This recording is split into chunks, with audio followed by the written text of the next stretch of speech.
I figured out how to do timestamps in YouTube so you can skip past my long, boring, rambly intros and go straight to the story if you want. It is there in the description. I have done it with mine own hands. Otherwise, you can stick around for a very rambly intro, because boy, do I have thoughts. I'm super excited for this one because it's part 2 of me bullying my friends into reading stories for me so that when I am sad, I can listen to the stories and pretend they're in the room and not all distributed in cities very far away from me. The previous one was Andrew reading The Catbird Seat, which I love and I listen to a lot. Thanks, Panda. This story is particularly delightful for 2 reasons. One, it's by Ray Bradbury, and I love Ray Bradbury, but I'd never read this one before. And 2, because I think my friend Nick is way better at reading stories than me and should frankly have his own YouTube channel and give Tony Walker at Classic Ghost Stories a run for his money with his delightful Yorkshire accent, which I can't do. I can only say, I've got a cupcake in my cupboard. So I love this story. It was completely deranged, but only in the best of ways. If I had to describe the experience, I'd say it's something akin to having Carl Jung repeatedly smack you in the face with a pool noodle. So please join me for a refreshing swim through the collective unconsciousness as we dive with Herr Unterderseaboat, Doktor. The incredible event occurred during my 3rd visit to Gustav von Sievertitz, my foreign psychoanalyst. I should have guessed at the strange explosion before it came. After all, my alienist, truly alien, had the coincidental name von Sievertitz, of the tall, lean, aquiline, menacing, and therefore beautiful actor who played the High Priest in the 1935 film She. In She, the wondrous villain waved his skeleton fingers, hurled insults, summoned sulphured flames, destroyed slaves, and knocked the world into earthquakes. After that, at liberty, he could be seen riding the Hollywood Boulevard trolley cars, as calm as a mummy, as quiet as an unwired telephone pole. Where was I? Ah, yes, it was my 3rd visit to the psychiatrist. He had called that day and cried, "Douglas, you stupid goddamn son of a bitch, it's time for Betty Bye." Betty Bye was, of course, his couch of pain and humiliation, where I lay writhing in agonies of assumed Jewish guilt and Northern Baptist stress, as he, from time to time, muttered, "A fruitcake or a Marco, dumb! Or, if you ever do that again, I'll kill you." As you can see, Gustav von Sievertitz was a most unusual mine specialist. Mine? Yes. Our problems are landmines in our heads. "Step on them! Shock troop therapy," he called it, searching for words. "Blitzkrieg?" I offered. "Yeah!" He grinned his shark grin. "That's it!" Again, this was my 3rd visit to his strange metallic-looking room with a most odd series of locks on a roundish door. Suddenly, as I was maundering and treading dark waters, I heard his spine stiffen behind me.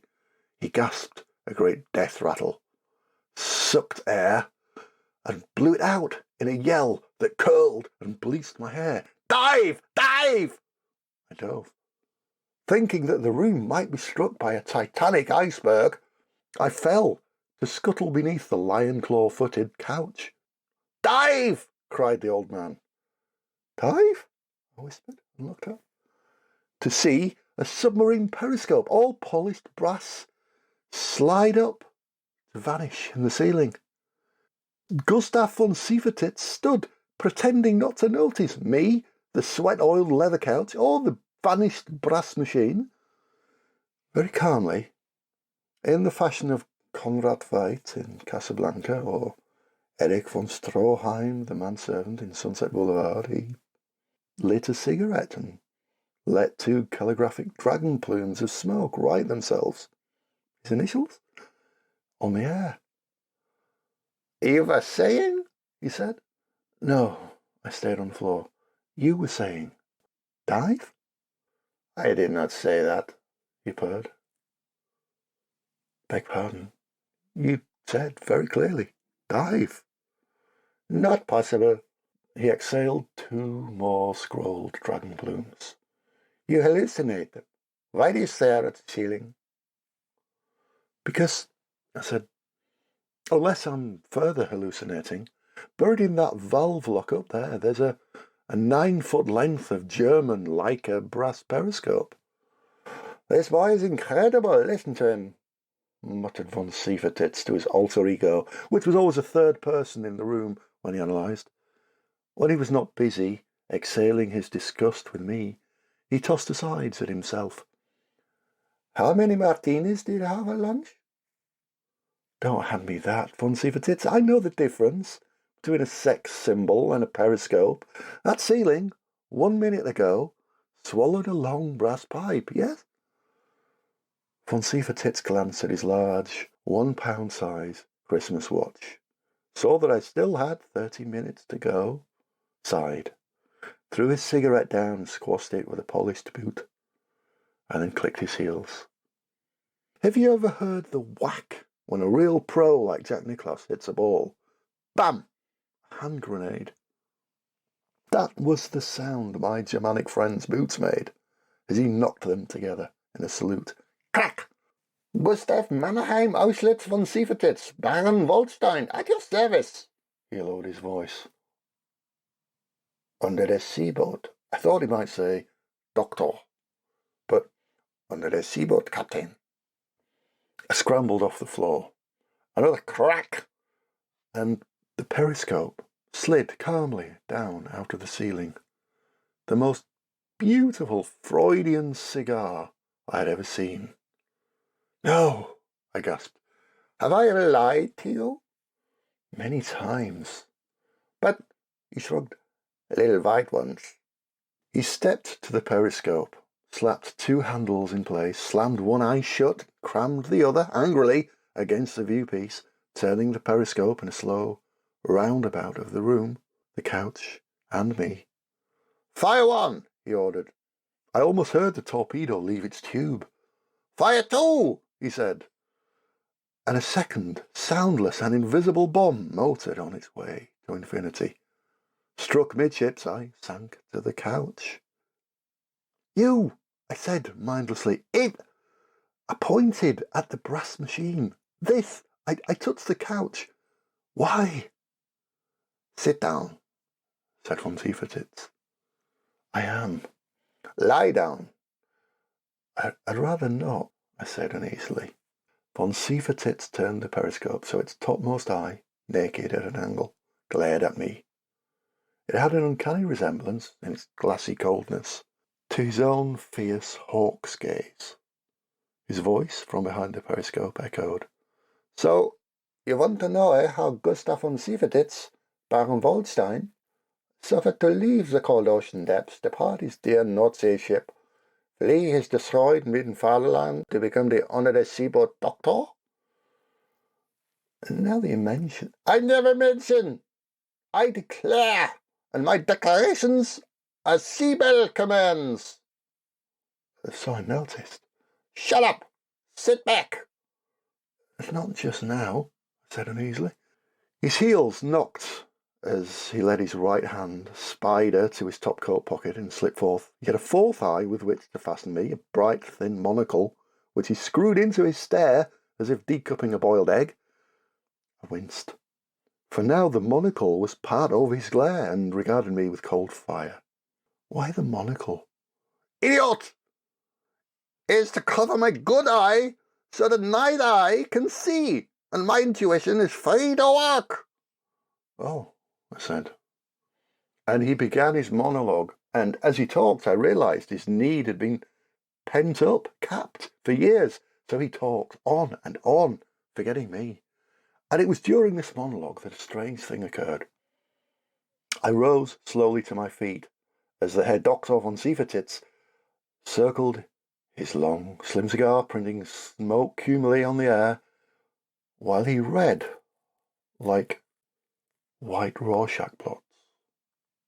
With each implantation of his foot, a word came out, and then another, in a sort of plodding grammar. Sometimes he stepped and stood poised with one leg raised and one word stopped in his mouth to be turned on his tongue and examined. And then the shoe went down, the noun slid forth, and the verb and object in good time, until at last, circling, I found myself in a chair, stunned, for I saw Herr Doktor von Sievertitz stretched on his couch, his long spider fingers laced on his chest. "It has been noisy thing to come forth on land," he sibilated. "Some days I was the jellyfish, frozen. Others, the shore-strewn octopi, at least with tentacles, or the crayfish sucked back into my skull. But I have built my spine, year on year, and now I walk among the landmen and survive." He paused to take a trembling breath, and then continued. "I moved in stages from the depths to a houseboat, to a wharf bungalow, to a shore tent, and then back to a canal in the city, and at last to New York, an island surrounded by water, eh? But where in all this, I wondered, would a submarine commander find his place, his work, his mad love and activity? It was one afternoon in a building with the world's longest elevator that it struck me like a hand grenade in the ganglion, going down, down, down, and other people crushed around me, and the numbers descending, and the floors whizzing by the glass windows, rushing by, flash, flash, conscious, subconscious, id, ego, id, life, death, lust, kill, lust, dark, light, plummeting, falling, 90, 80, 50, lower depths. High exhilaration, id, ego, id, until this shout blazed from my raw throat in a great, all-accepting, panic shriek. "Dive! Dive!" "I remember," I said. "Dive!" I screamed so loudly that my fellow passengers in shock peed merrily, and among stunned faces I stepped out of the lift to find 1/16 of an inch of pee on the floor. "Have a nice day," I said, jubilant with self-discovery, and then ran to self-employment, to hang a shingle, and next by periscope, carried from the mutilated, divested, castrated Unterderseaboat all these years. Too stupid to see in it my psychological future and my final downfall, my beautiful artifact, the brass genitalia of psychotic research, the von Sievertitz Mark 9 periscope. "That's quite a story," I said. "Damn right," snorted the alienist, eyes shut, "and more than half of it true. Did you listen? What have you learned?" "That more submarine captains should become psychiatrists." "So? I've often wondered, did Nemo really die when his submarine was destroyed, or did he run off to become my great-grandfather, and were his psychological bacteria passed along until I came into the world, thinking to command the ghost-like mechanisms that haunt the undertides, to wind up with the 50-minute vaudeville routine in this sad, psychotic city?" I got up and touched the fabulous brass cymbal that hung like a scientific stalactite in mid-ceiling. "May I look? I wonder if I were you." He only half heard me, lying in the midst of his depression, as in a dark cloud. "It's only a periscope." "But a good cigar is a smoke." I remembered Sigmund Freud's quote about cigars, laughed, and touched the periscope again. "Don't!" he said. "Well, you don't actually use this for anything, do you? It's just a remembrance of your past from your last sub, yes?" "You think that?" he sighed. "Look!" I hesitated and then pasted one eye to the viewer, shut the other, and cried, "Oh, Jesus!" "I warned you," said von Sievertitz. But they were there. Enough nightmares to paper 1,000 cinema screens. Enough phantoms to haunt 10,000 castle walls. Enough panics to shake 40 cities into ruin. My God, I thought, he could sell the film rights to this worldwide. The first psychological kaleidoscope in history. And in the instant, another thought came. How much of that stuff in there is me? Or von Sievertits? Or both? Are these strange shapes my maundering daymares sneezed out in the past weeks? When I talked, eyes shut, did my mouth spray invisible founts of small beasts which, caught in the periscope chambers, grew out size? Like the microscopic photos of those germs that hide in my eyebrows and pores, magnified 1,000,000 times to become elephants on Scientific American covers? Are these images from other lost souls on that couch, caught in a submarine device, or leftovers from my eyelashes and psyche? It's worth millions, I cried. Do you know what this is?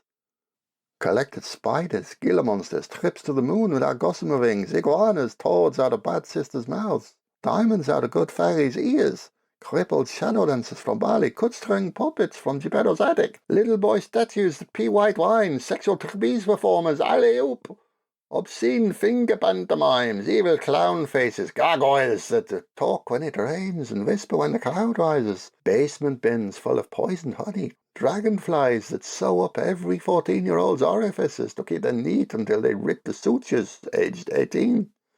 Towers with mad witches, garrets with mummies for lumber. He ran out of steam. You get the general drift. Nuts, I said. You're bored. I could get you a $5 million deal with Amalgamated Fruitcakes Incorporated and the Sigmund F. Dreamboats split 3 ways. You don't understand, said von Sievertits. I am keeping myself busy, so I won't remember all the people I torpedoed, sank, drowned mid-Atlantic in 1944. I am not in the Amalgamated Fruitcake cinema business. I only wish to keep myself occupied by painting fingernails, cleaning earwax, and erasing ink blots from old beading bags like you. If I stop, I will fly apart. That periscope contains all and everything I have seen and known in the past 40 years of observing pecans, cashews, and almonds. By staring at them, I lose my own terrible life lost in the tides. If you won my periscope in some shoddy fly-by-night Hollywood strip poker, I would sink 3 times in my waterbed, never to be seen again. Have I shown you my waterbed? 3 times as large as any pool. I do 80 laps of sleep each night, sometimes 40 when I catnap noons. Fancy a millionfold offer? No. And suddenly he shivered all over. His hands clutched at his heart. My God, he shouted. Too late.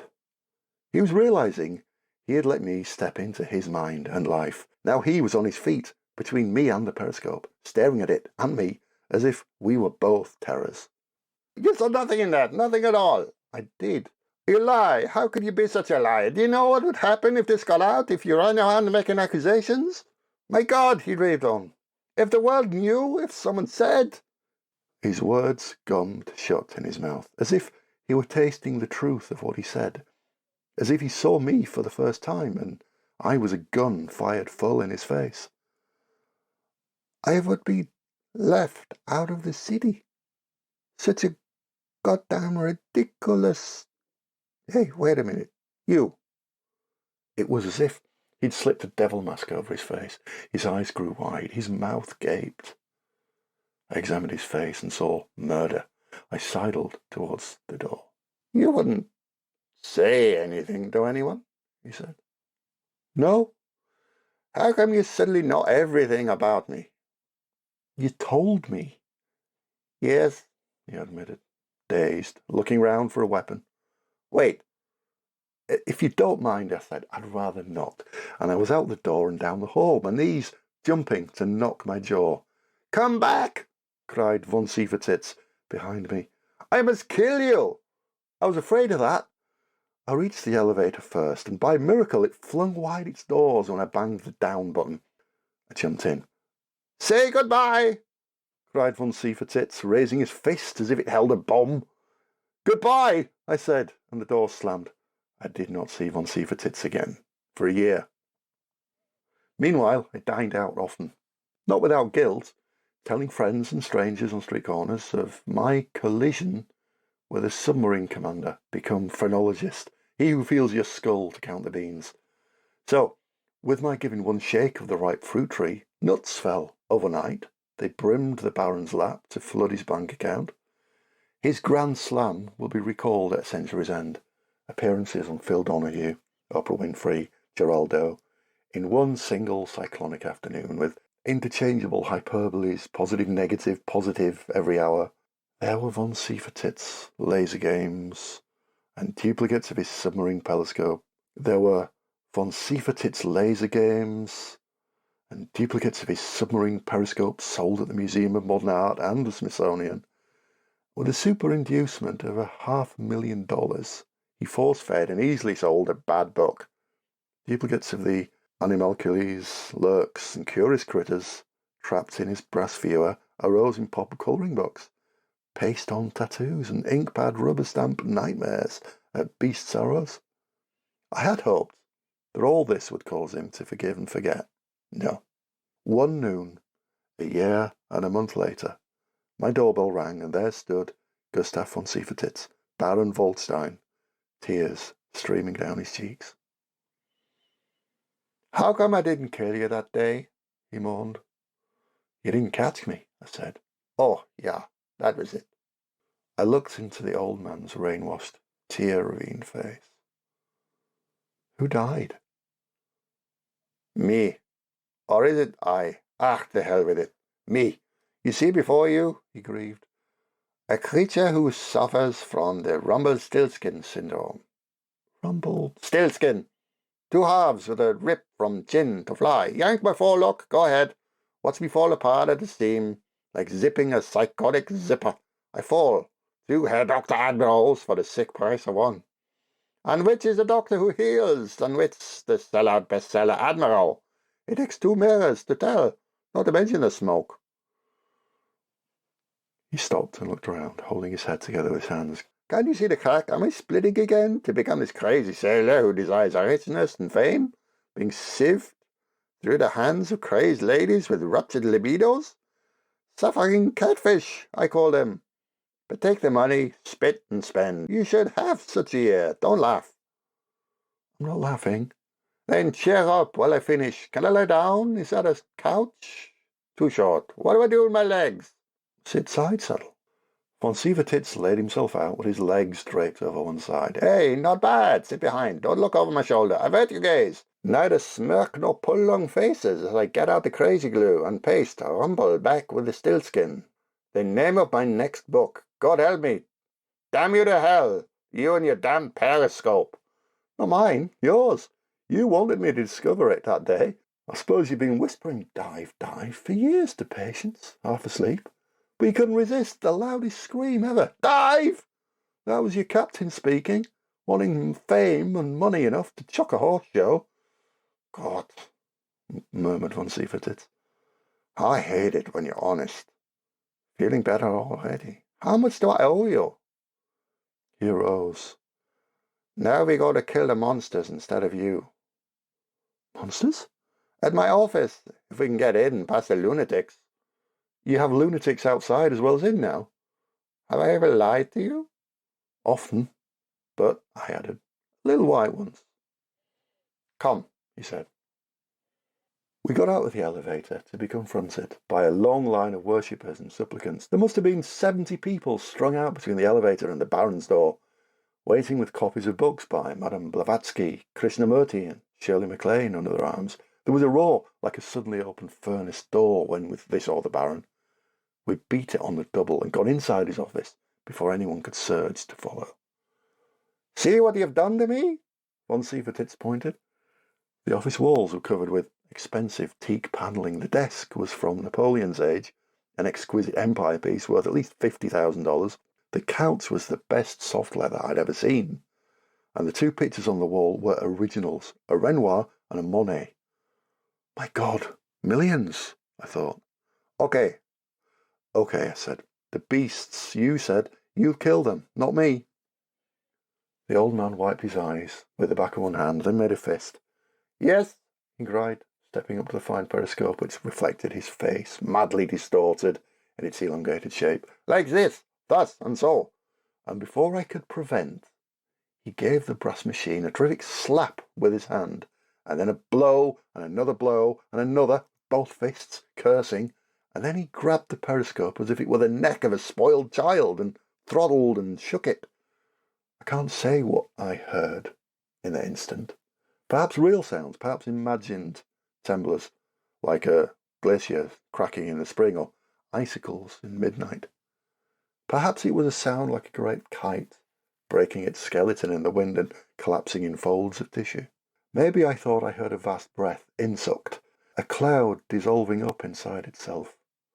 Or did I sense clock machinery spun so wildly they smokes off their foundations and fell like brass snowflakes? I put my eye to the periscope. I looked in upon nothing.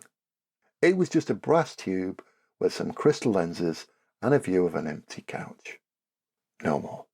I seized the viewpiece and tried to screw it into some new focus on a far place and some dream bacteria that might fibrillate across an unimaginable horizon. But the couch remained only a couch, and the wall beyond looked back at me with a great blank face. Von Sievertitz leaned forward, and a tear ran off the tip of his nose to fall on one rusted fist. "Is he dead?" he whispered. "Gone. Good. They deserve to die. Now I can return to some kind of normal, sane world." And with each word, his voice fell deeper within his throat, his chest, his soul, until it, like the vaporous haunts within the perikaleidoscope, melted into silence. He clenched his fists together in a fierce clasp of prayer, like one who beseeches God to deliver him from plagues. And whether he was once again praying for my death, eyes shut, or whether he simply wished me gone with the visions within the brass device, I couldn't say. I only knew that my gossip had done a terrible and irrevocable thing, me and my wild enthusiasm for a psychological future, and the fame of this incredible captain from beneath Nemo's tidal seas. "Gone," murmured Gustav von Sievertitz. Baron Waldstein whispered for the last time. "Gone." That was almost the end. I went round a month later. The landlord reluctantly let me look over the premises, mostly because I hinted that I might be renting. We stood in the middle of the empty room, where I could see the dent marks where the couch had once stood. I looked up at the ceiling. It was empty. "What's wrong?" said the landlord. "Didn't they fix it so you can't see? Damn fool Baron made a damn big hole up in the office above. Rented that too, but never used it for anything I knew of. There was just that big damn hole he left when he went away." I sighed with relief. "Nothing left upstairs?" "Nothing." I looked up at the perfectly blank ceiling. "Nice job of repair," I said. "Thank God," said the landlord. What, I often wonder, ever happened to Gustav von Sievertitz? Did he move to Vienna to take up residence, perhaps, in or near dear Sigmund's very own address? Does he live in Rio, aerating fellow Unterderseaboat captains who can't sleep for seasickness, roiling on their waterbeds under the shadow of the Andes Cross? Or is he in South Pasadena, within striking distance of the fruit lard and nut farms disguised as film studios? I cannot guess. All I know is that some nights in the year, once or twice in a deep sleep, I hear this terrible shout, his cry, "Dive! Dive! Dive!" and I wake to find myself sweating far under my bed.